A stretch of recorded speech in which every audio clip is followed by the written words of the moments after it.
kalau kita tengok dia merupakan dalam Al-Quran, dalam kitab Al-Quran ada disebut tentang surah Yusuf, disebut tentang surah Yusuf. Kalau kita tengok dalam surah Yusuf ini, dia mempunyai 111 ayat. Surah Yusuf ni merupakan surah yang ke-12 dalam Al-Quran dan mempunyai 111 ayat. Kalau kita tengok surah Yusuf ni adalah surah yang berbentuk penceritaan dan syarat dengan pengajaran. Jadi insyaAllah moga-moga bila kita mengetahui peristiwa sejarah ataupun perjalanan penceritaan yang diceritakan dalam Al-Quran tentang kisah Nabi Yusuf alaihissalam, moga satu hari nanti bila kita buka sahaja Al-Quran, contohnya buka surat yang pertama, lepas tu kita baca pula dia punya maksudnya. Dan bila kita dah baca maksudnya tu insya-Allah dan kita dah sekurang-kurangnya hari ini kita menceritakan tentang penceritaan Nabi Yusuf alaihissalam, tuan-tuan dan puan-puan Dasyat dah dalam minda, dalam fikiran kita, oh kisah dia macam ni, oh ayat ni rupanya menceritakan tentang kisah-kisah ni insya-Allah. Jadi maknanya kita akan rasa zuk lagi untuk kita membaca Al-Quran dan kita membaca dia punya tafsirnya ataupun kita membaca dia punya maknanya sekali. InsyaAllah kita mulakan dulu dengan surah Yusuf ini. Jadi surah Yusuf ini merupakan surah yang ke-12 dalam Al-Quran dan mempunyai 111 ayat.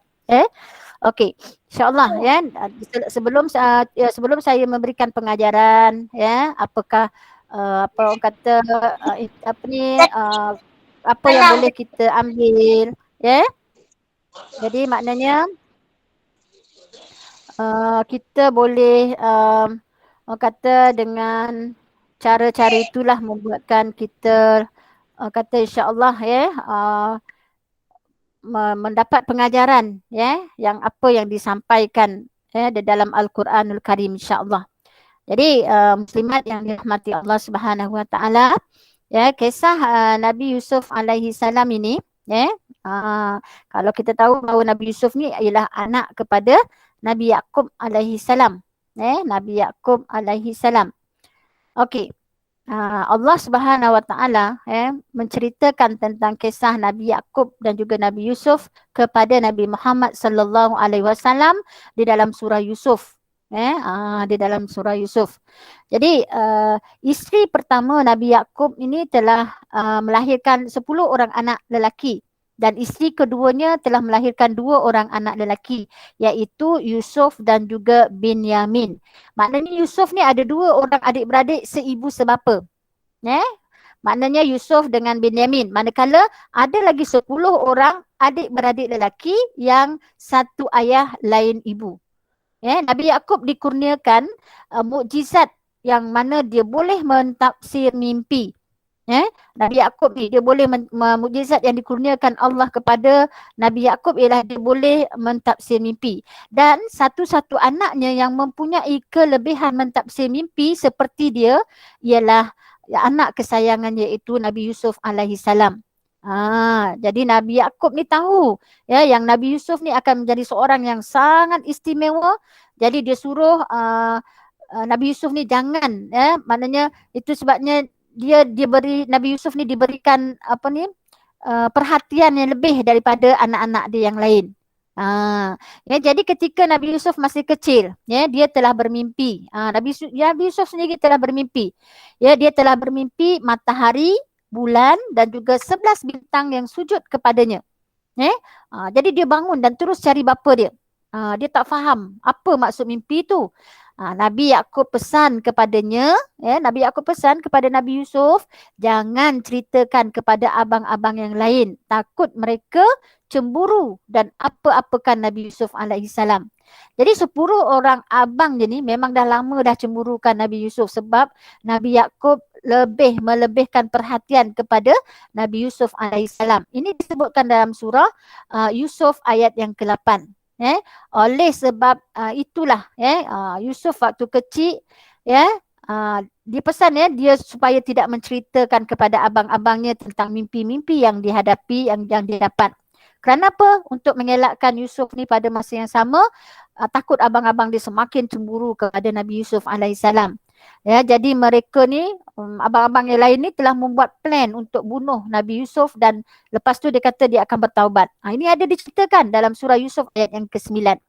Jadi Nabi Yakub sentiasa mengawasi Nabi Yusuf dan tidak pernah melepaskan Nabi Yusuf untuk bermain-main dengan abang-abangnya.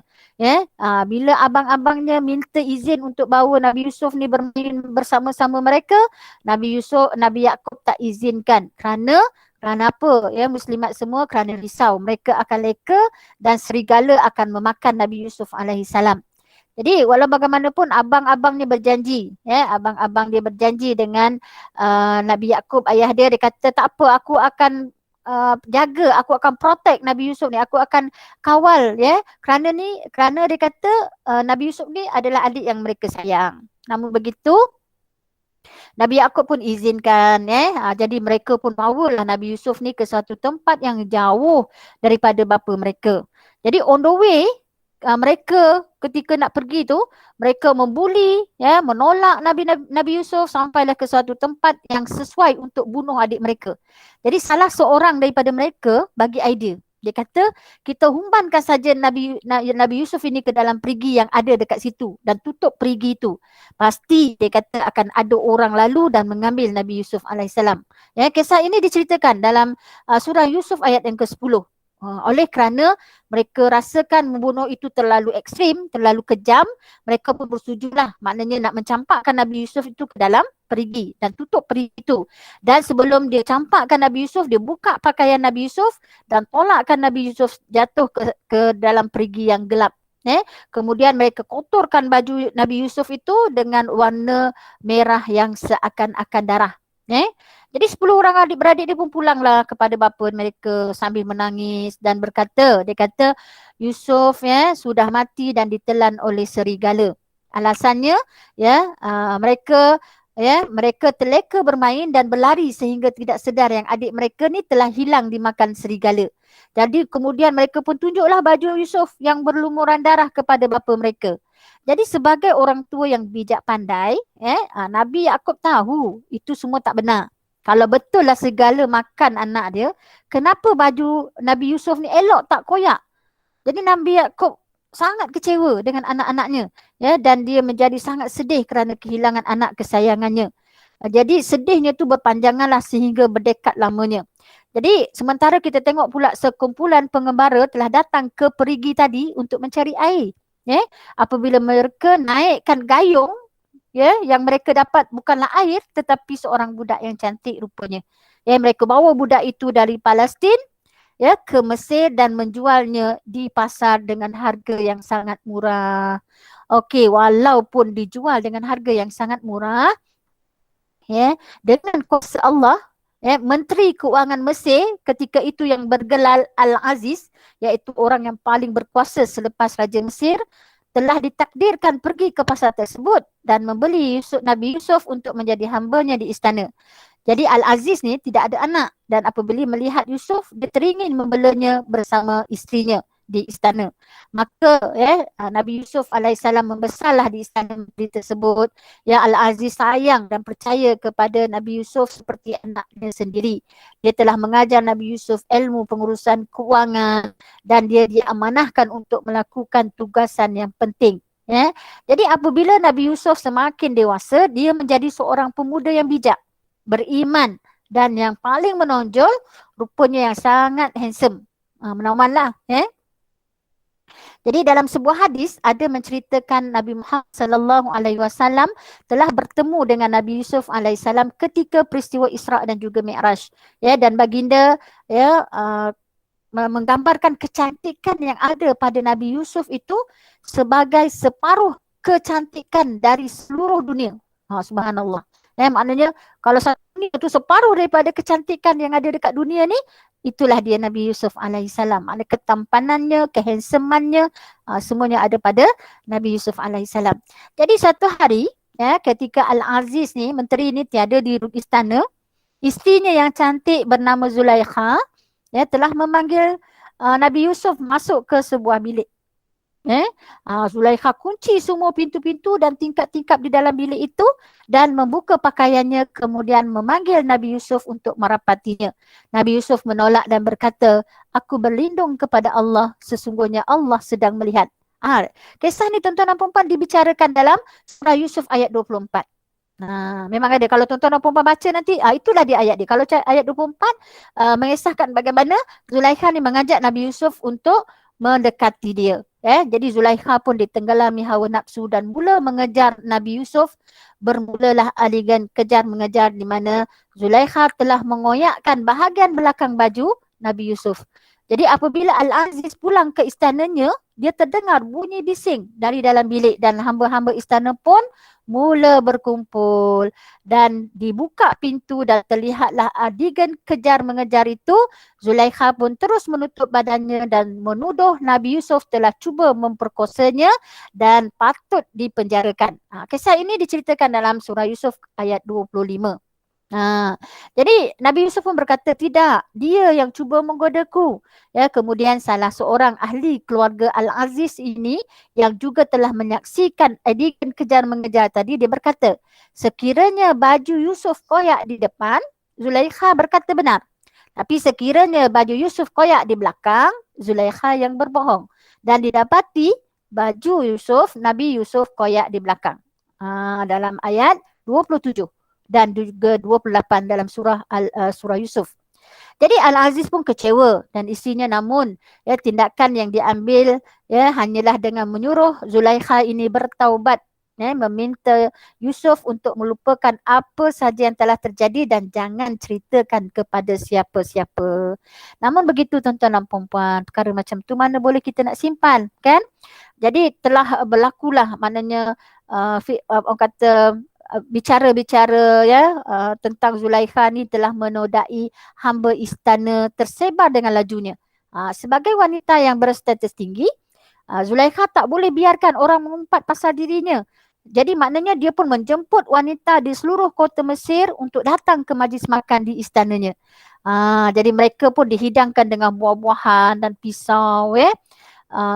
Mana pisau buah lah. Bila para tetamu dan mula nak memotong buah, Zulaikha pun memanggil Nabi Yusuf untuk datang menghadapnya. Jadi apabila Nabi Yusuf masuk ke dalam dewan makan tersebut, mereka semua tertegun dengan ketampanan Nabi Yusuf alaihissalam sehingga lupa segala yang sedang berlaku dan tak sedar yang mereka sedang memotong jari mereka sendiri. Kemudian mereka berkata, ya Tuhan, lelaki ini bukanlah manusia, dia seorang malaikat. Kisah ini diceritakan dalam ayat 31 dalam surah Yusuf. Jadi Zulaikha pun terus mentertawakan tetamunya dan berkata, inilah dia orangnya yang telah membuatkan kamu semua mengutuk aku. Sekarang diri kamu sendiri, kamu juga tertarik dengannya. Ya, aku telah menodainya dan dia telah menolak. Sekiranya dia menolak ajakan aku lagi, akan kuhumbannya dalam penjara. Dalam ayat 32. Tetamu-tetamu tadi pun suruhlah Nabi Yusuf untuk menerima Zulaikha.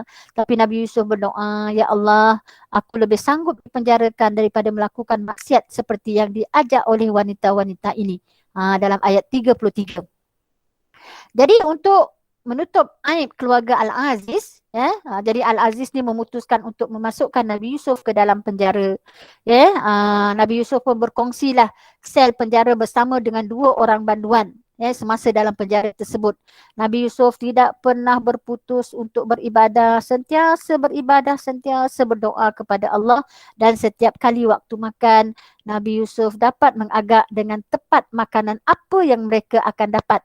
Jadi 2 banduan tadi dapat merasakan sesuatu yang istimewa mengenai Nabi Yusuf ini. Kerana baginda seorang yang beriman dan boleh mentafsir mimpi.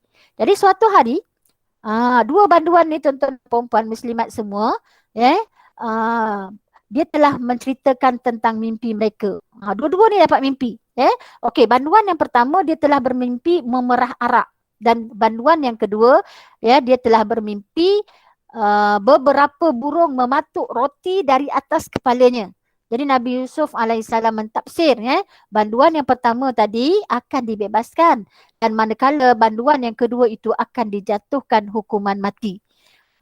Tuan-tuan dan puan-puan, muslimat semua memang benar. Itulah yang terjadi ke atas mereka. Maknanya yang banduan yang pertama tadi dibebaskan, manakala banduan yang kedua itu dihukum mati.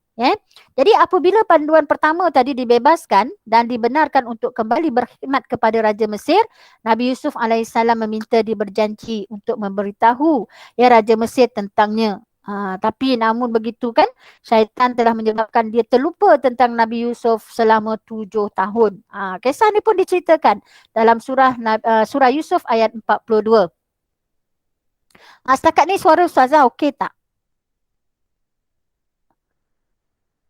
Okey Ustazah. Okey Ustazah takut macam semalam Ustazah buat dekat Tebung. Ya Allah, Ustazah bercakap sendiri seorang. Rupa-rupanya mereka dah 10 minit tak dengar suara Ustazah. Okey, Alhamdulillah. Okey, kita teruskan Okey, jadi tiba-tiba tiba-tiba satu masa Raja Mesir telah mengalami mimpi yang sangat aneh. Tiada tukang telik ataupun penasihat yang dapat mentafsir mimpinya dan raja itu semakin runsing. Tiba-tiba bekas banduan tadi yang dibebaskan tadi teringat kepada Nabi Yusuf alaihissalam. Rakannya di penjara. Dia pun pergi berjumpa dengan Nabi Yusuf di penjara untuk meminta bantuan. Bekas banduan itu berkata kepada Nabi Yusuf, dia kata Raja Mesir telah bermimpi 7 ekor lembu kurus memakan 7 ekor lembu gemuk. Kemudian ada 7 batang gandum hijau segar dan 7 batang gandum kering. Jadi Nabi Yusuf berkata, pentafsiran mimpi Nabi Yusuf alaihissalam, dia kata Mesir akan mengalami 7 tahun yang subur dengan tanaman. Makanlah dari hasilnya dengan berjimat dan simpanlah bekalan yang banyak untuk alami kemarau. Jadi bekas banduan tadi pun pulanglah ke istana dan sampaikan tafsiran mimpi tadi kepada Raja Mesir. Jadi Raja Mesir sangat gembira dan kagum dengan tafsiran tersebut dan meminta supaya Nabi Yusuf dibebaskan dan dibawa ke istana. Jadi Nabi Yusuf alaihissalam menuntut keadilan ke atas dirinya dan Raja Mesir pun memanggil Zulaikha datang menghadap. Jadi Zulaikha pun mengaku bersalah atas dakwaan terhadap Nabi Yusuf alaihissalam. Jadi baginda akhirnya terbukti tidak bersalah. Jadi Raja Mesir melihat ketelusan dalam diri Nabi Yusuf alaihissalam dan menawarkan baginda menjadi penasihat raja. Masya Allah. Atas kebolehan yang dimilikinya dalam pengurusan keuangan, Nabi Yusuf minta kedudukan sebagai Menteri Keuangan. Macam kalau kita sekarang ni, Kementerian Keuangan lah kan. Orang hebat lah. Okey. Kemudian 7 tahun kemarau pun tiba. Jadi Mesir merupakan satu-satunya negara yang mempunyai simpanan makanan yang mencukupi pada masa itu. Jadi pada waktu yang sama, 10 orang abang Nabi Yusuf alaihissalam telah merantau ke Mesir dari Palestin untuk membeli makanan, untuk membeli bekalan makanan. Jadi Nabi Yusuf sangat kenal dengan wajah abangnya, namun mereka tidak mengenali Nabi Yusuf alaihissalam. Mana abang-abang dia 10 orang tu tak kenal kepada Nabi Yusuf, tak kenal Nabi Yusuf. Jadi mereka mahu membeli gandum, tetapi mahu membeli dengan kadar lebih daripada sepatutnya untuk adik mereka, iaitu Binyamin. Binyamin ni tak ikut bersama kerana tidak mendapat kebenaran daripada bapa mereka. Jadi Nabi Yusuf telah menghalang pembelian gandum berlebihan tanpa bukti. Dia kata baginda meminta mereka kembali bersama adiknya sebagai bukti. Hal ini kerana sebenarnya jauh di sudut hati sebenarnya ingin berjumpa dengan Binyamin kerana dia merindui adik dia. Tuan-tuan dan puan-puan ingat tadi kan bahawa Nabi Yusuf ni mempunyai 2 orang adik-beradik yang seayah seibu.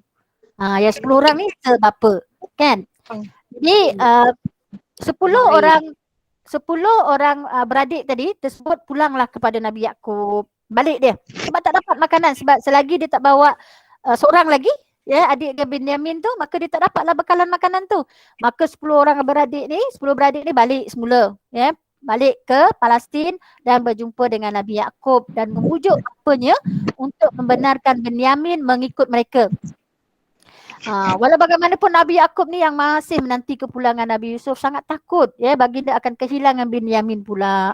Jadi selepas pujuk memujuk, akhirnya Nabi Yaqub memberi kebenaran kepada Binyamin. Baginda menasihatkan anak-anaknya untuk berpecah memasuki Mesir dari laluan yang berbeza. Kerana apa tuan-tuan dan puan-puan? Kerana anak-anak Nabi Yaakob semuanya mempunyai rupa yang tampan. Itulah kelebihan tuan-tuan dan puan-puan. Jadi maknanya jika mereka ni masuk bersama-sama, bimbang akan menarik perhatian orang ramai dan perkara yang tidak elok akan berlaku. Jadi dia suruh anak dia kalau nak masuk pergi ke Mesir, berpecah-pecah. Kalau sekumpulan je, 11 orang contohnya, mungkin akan berlaku perkara yang tak diinginilah. Jadi apabila mereka ni kembali ke Mesir bersama Binyamin, Nabi Yusuf menyambut mereka dengan sangat baik. Jadi Nabi Yusuf pun menjemput mereka makan dan bermalam di istana. Baginda menyediakan satu bilik 2 orang. Jadi kan tadi adik dia, abang dia 10 orang adik-beradik, yang satu ayah 10 orang. Ada seorang lagi Binyamin, tak ada partner. Jadi Nabi Yusuf alaihissalam mengajak Binyamin ini tidur di biliknya. Apabila tinggal Nabi Yusuf dan Binyamin berdua, baginda iaitu Nabi Yusuf terus memeluk rindu adiknya dan berkata, aku abangmu. Masya Allah tuan-tuan dan puan-puan. Okey, setakat ni okey lagi ke? Jelas tak suara Ustazah? Okey, jelas. Ustazah takut Ustazah cakap seorang-seorang. Okey. Okey. Dengar hari ni suara Ustazah. Alhamdulillah.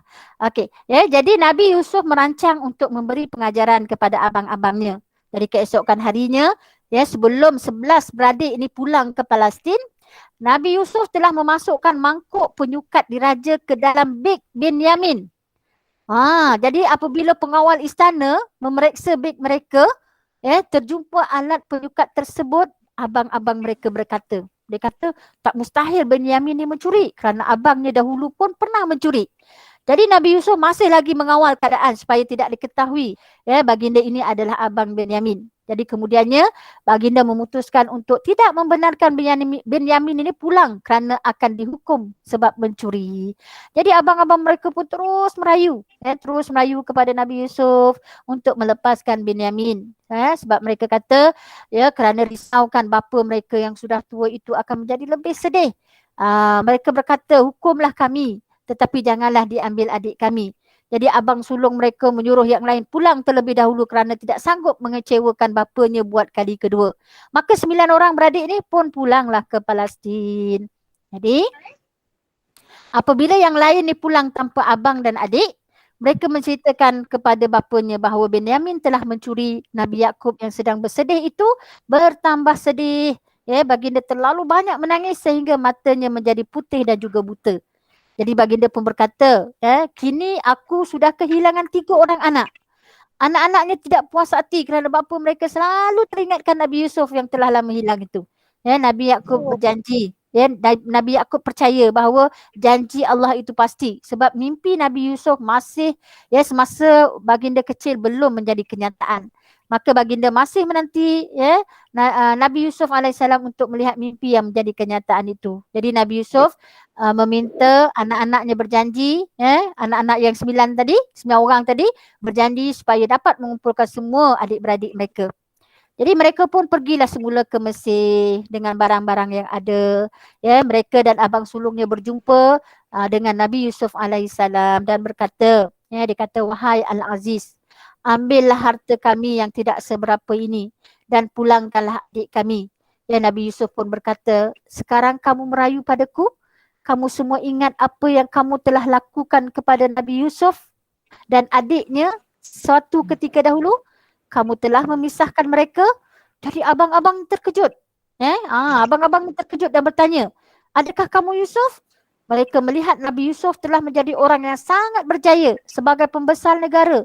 Kemudian mereka meminta maaf atas kesalahan yang mereka lakukan yang terdahululah.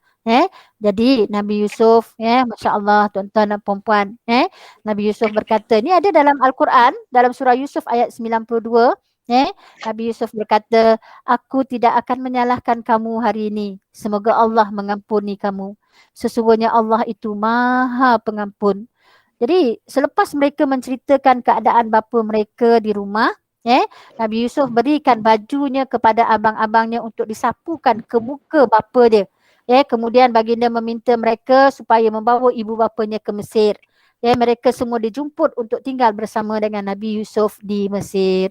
Jadi dalam perjalanan pulang ke Palestin, ya Nabi Yusuf dapat merasakan bahawa Nabi Yusuf ni sedang kembali kepada dia. Kaum Nabi Yakub mengatakan Nabi Yakub ni sangat confident kerana sering mengharapkan agar Nabi Yusuf itu pulang. Jadi apabila anak-anaknya pulang dan menyapukan baju Nabi Yusuf itu ke muka Nabi Yakub, penglihatannya kembali pulih. Itulah mukjizat Allah. Kemudian mereka sekeluarga pun pergilah ke Mesir. Sampai di Mesir, Nabi Yusuf menyambut keluarganya di istana. Baginda sangat gembira melihat kedua ibu bapanya yang sangat dirinduinya. Jadi Nabi Yusuf pada masa itu telah menjadi seorang yang berkuasa dalam negara kaya raya dan sangat rupawan. Jadi baginda membawa ibu dan bapanya duduk di sebelahnya di atas istana. Itu satu tuan-tuan dan perempuan kelebihan yang ada pada Nabi Yusuf alaihissalam. Mereka semua sangat gembira. Nabi Yusuf berkata kepada bapanya, "Wahai ayah, inilah maksud mimpiku semasa aku kecil. Maha Pencipta sudah memakbulkan mimpiku." Nabi Yusuf berdoa kepada Allah, untuk mati dalam Islam dan digolongkan dalam golongan orang-orang yang benar. Okey, tuan-tuan dan puan-puan, inilah cerita kisah Nabi Yusuf alaihissalam. Jadi kalau tuan-tuan dan puan-puan buka nanti kisah Nabi Yusuf ini, contoh satu muka, tuan-tuan dan puan-puan cuba baca dia punya maknanya. InsyaAllah tuan-tuan dan puan-puan akan nampak, ya Allah, betul lah Ustazah cerita itulah perjalanannya, cerita tersebut. Okey, walau bagaimanapun tuan-tuan dan puan-puan, walaupun sekadar bercerita, tetapi sebenarnya di dalam surah Yusuf ini banyak sangat pengajaran yang boleh kita ambil. InsyaAllah. Jadi di antara pengajaran-pengajaran yang boleh kita ambil, boleh membantu supaya hidup kita lebih baik.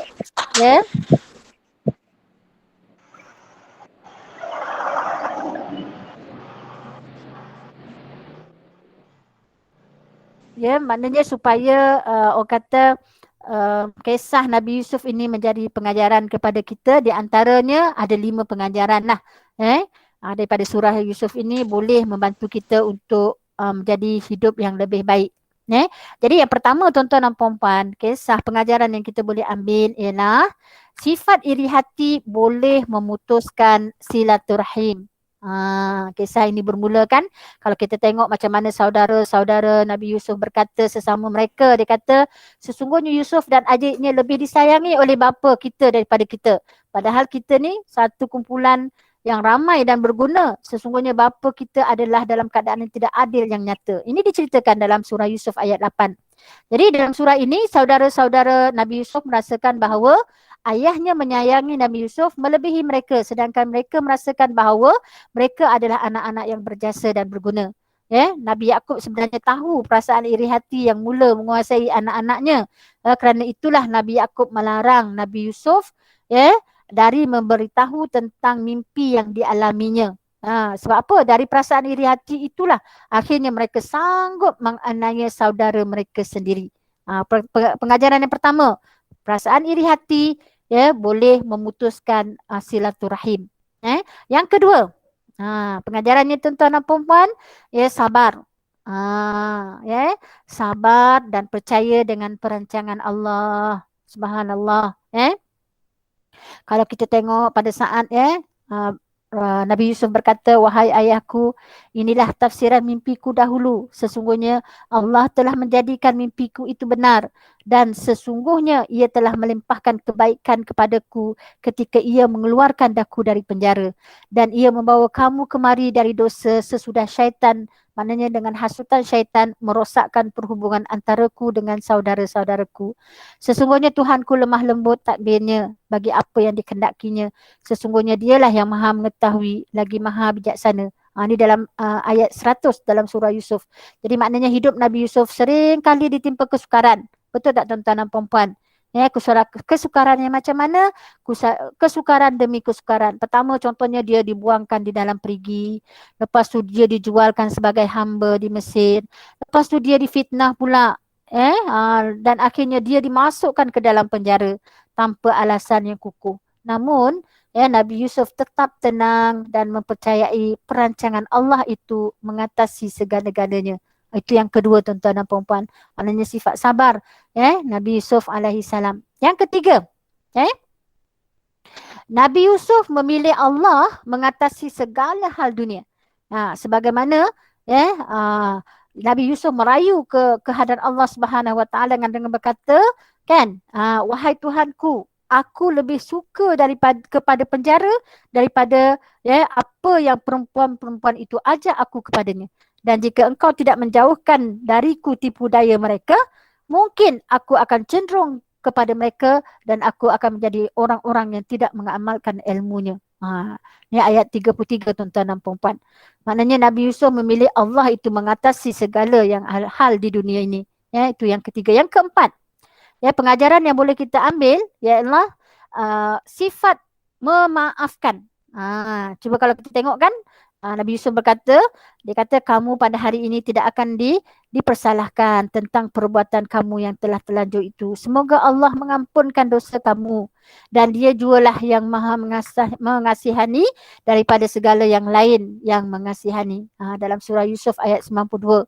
Ketika Nabi Yusuf menjadi orang yang berkuasa dan mempunyai pangkat dalam kerajaan Mesir, baginda masih merendahkan diri dan akhirnya memaafkan saudara-saudaranya sekalipun mereka pernah menganiaya diri Nabi Yusuf alaihi salam. Dan yang kelima, tuan-tuan dan puan-puan, yang kelima, pengajaran yang boleh kita ambil ialah selamatkan diri daripada dosa. Kalau kita tengok Nabi perempuan yang Nabi Yusuf tinggal di rumahnya bersungguh-sungguh memujuk Nabi Yusuf berkehendakkan dirinya. Dan perempuan itu pun menutup pintu-pintu serta berkata, marilah kemari, aku bersedia untukmu. Tapi Nabi Yusuf jawab apa? Aku berlindung kepada Allah dari perbuatan yang keji itu. Sesungguhnya Tuhan telah memeliharaku dengan sebaik-baiknya. Sesungguhnya orang-orang yang zalim tidak akan berjaya. Dalam surah Yusuf ayat 23.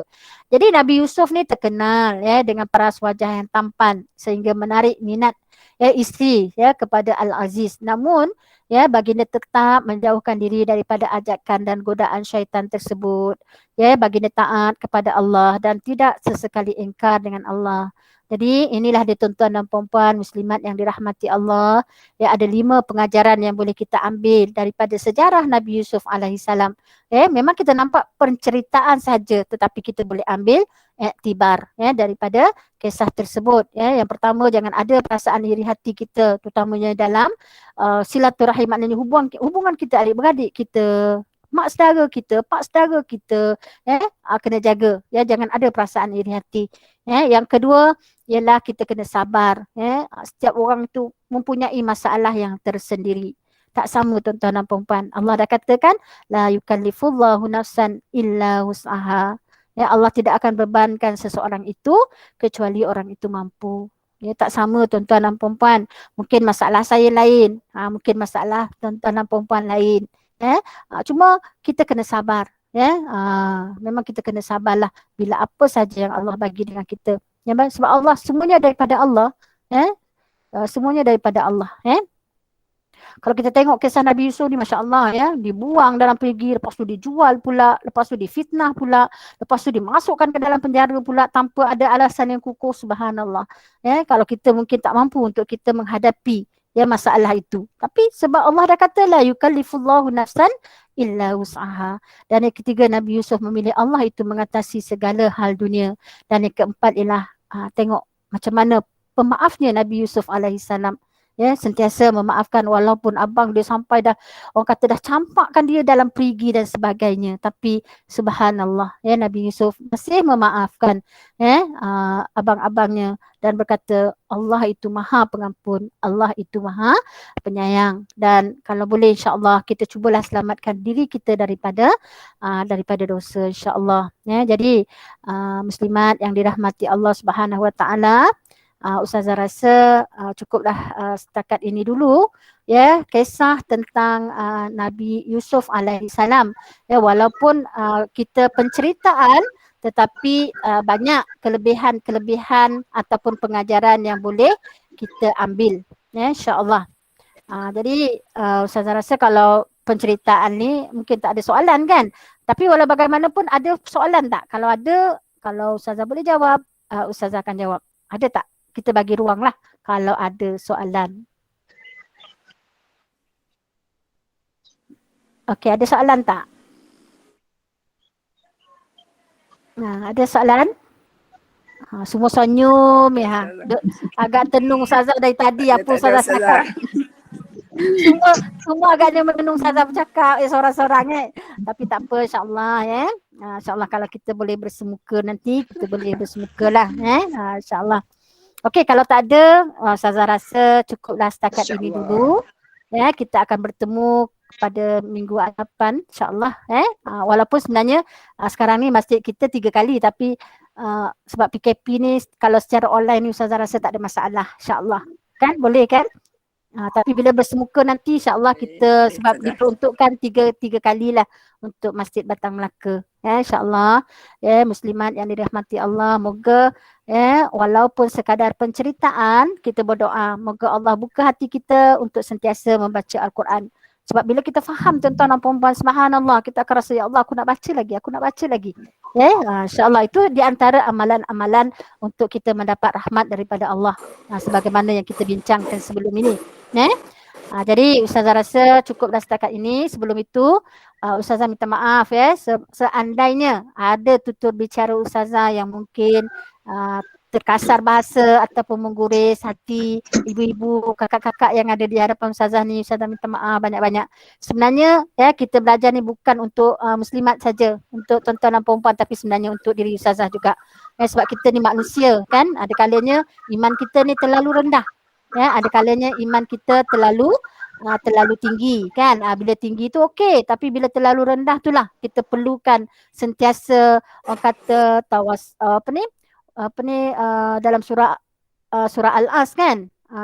Wal as innal insana lafi khus illa alladzina amanu wa amilus salihat wa tawasau bil haqq wa tawasau bis sabr.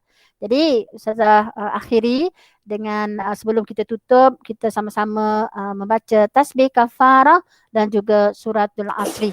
Subhanakallahumma wa bihamdika asyhadu an la ilaha illa anta astaghfiruka wa atubu ilaik.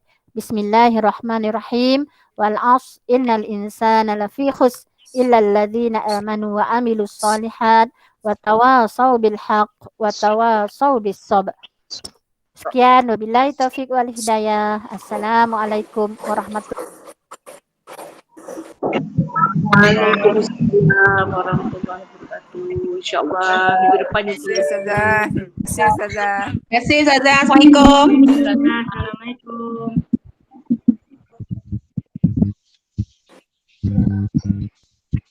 Terima kasih Ustazah. Assalamualaikum.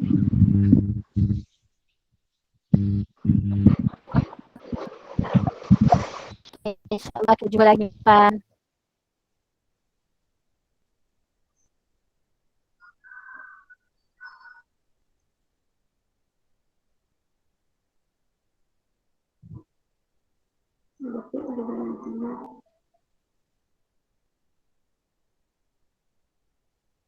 Kak.